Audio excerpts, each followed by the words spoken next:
মুন্সিগঞ্জের গজারিয়া উপজেলার ইমামপুর ইউনিয়নের বড় কালীপুর তনু সরকারকান্দি থেকে বড় কালীপুর গর্জন সরকারকান্দি পর্যন্ত সংযোগ সড়ক নির্মাণের দাবিতে মানববন্ধন করেছেন স্থানীয় এলাকাবাসী।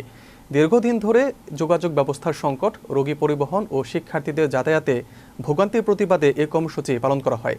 মুন্সিগঞ্জ জেলা প্রতিনিধি এস.এম. নাসির উদ্দিন জানান, সোমবার দুপুরে মেঘনা নদীর তীরবর্তী বড় কালীপুর তনু সরকারকান্দি এলাকায় অনুষ্ঠিত মানববন্ধনে অংশ নেন স্থানীয় গণ্যমান্য ব্যক্তিবর্গ, জনপ্রতিনিধি এবং বিভিন্ন শ্রেণী পেশার মানুষ।